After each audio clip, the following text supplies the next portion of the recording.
hanggang saan ang kaya mong gawin upang kumita ng pera para makatulong sa iyong pamilya.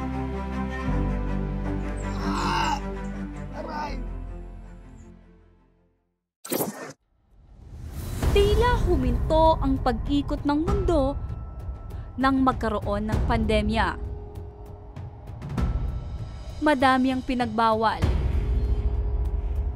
lalo na ang paglabas sa bahay. Kaya naman madami ang nainip sa loob ng kanilang tahanan. Ang social media ang naging tambayan. At paggawa ng content video ang pinagkakitaan. Isa na dito ang 24 na taong gulang at residente ng Bakakay, Albay na si Himelito Balute. Pero sa hindi inaasahang pangyayari,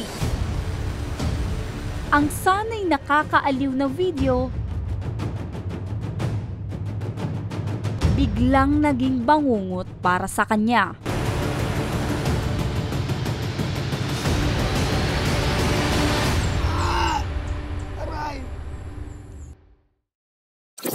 Sa kagawa ko po ng content, napahamak po ako. Umakyat po ako ng puno ng nyog at nahulog po ako. Hanggang sa napilay ako at namaga at nagnana po ang tuhod ko.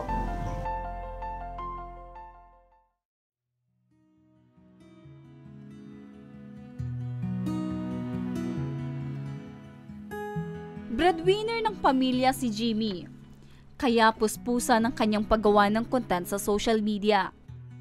Sa 12 magkakapatid, siya lamang ang nakapagtapos ng pag-aaral.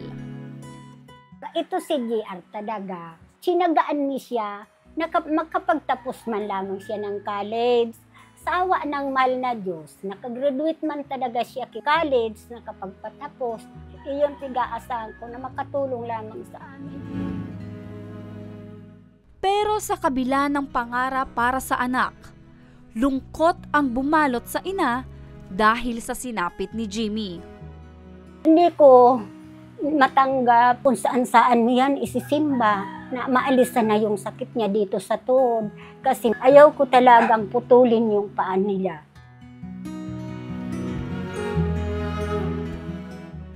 Kaya naman lakas loob siyang dumulog sa aming programa para tulungang maipagamot at gumaling mula sa kanyang karamdaman.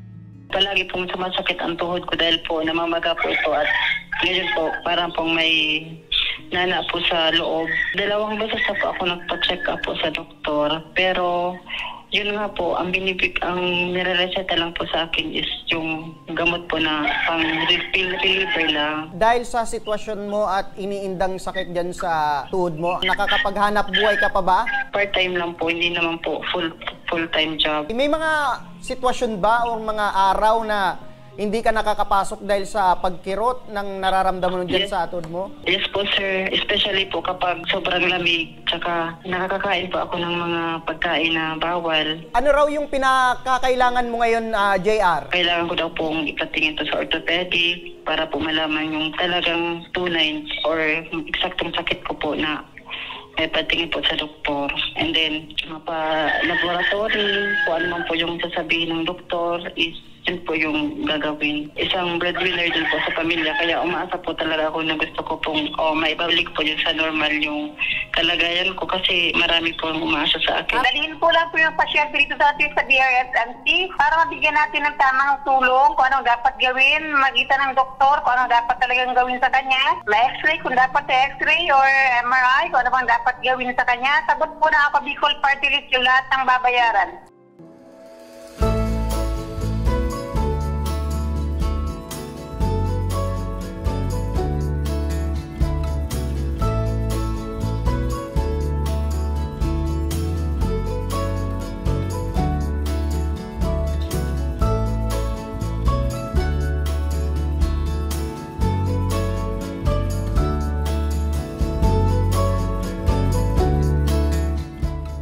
Sumailalim sa iba't ibang test si Jimmy upang makatiyak ng mabuti sa kanyang kalagayan. Malinis yung naging resulta ng x-ray ko sa likod and then sa chest ko po.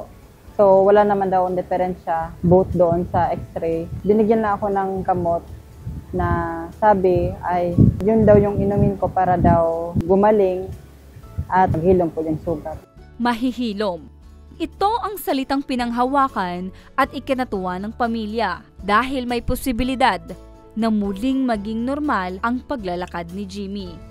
Kampante na po ako sa sarili ko na ako po ay gagaling at makakabalik po ako sa normal. Lubos po ako nagpapasalamat sa Ako Bicol po kasi nabigyan po ako ng pag-asa at syempre po dahil po sa Diyos ay unti-unti pong bumabalik yung sigla at saya sa puso at sa aking nadarama po sa bawat araw.